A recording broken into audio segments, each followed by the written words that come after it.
Probably a bad choice of words.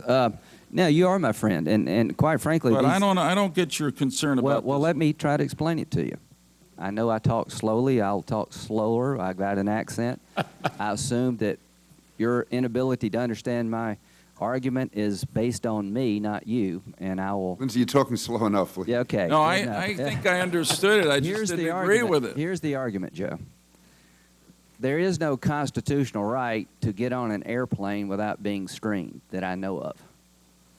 You know, when the founders sat down and wrote the Constitution, they didn't consider flying. And I don't believe that the Constitution protects any of us from being able to get on an airplane without being screened. And here's the big elephant in the room. What if all the secondary screening happens to be 99% Muslim males? And that's where we're headed with this thing.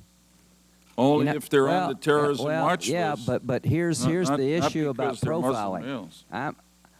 We're at war.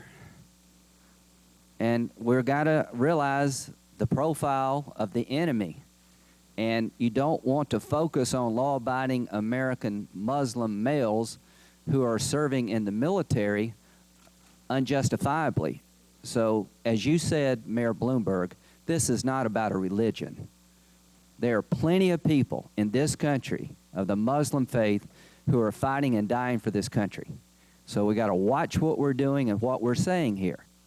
But Senator Lieberman, Joe, we're talking about a Second Amendment right. And some of the people pushing this idea are also pushing the idea of banning handguns.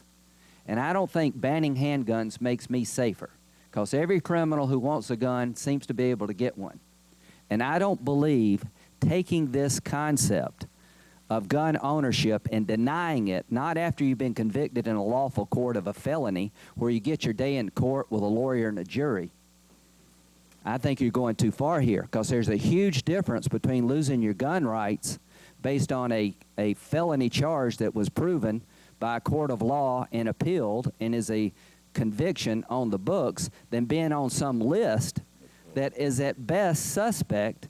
And if everybody is that dangerous on the list, those who tried to buy a gun, nobody can tell me how many have been prosecuted. So I've got a lot of concern that this is not going in the right direction, because we're dealing with a constitutional right.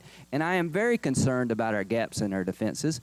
But maybe I'm not making a good argument here to you, but it makes perfect sense to me that losing the ability to own a gun, which is a constitutional right, using this list the way it's constructed is unnerving at best.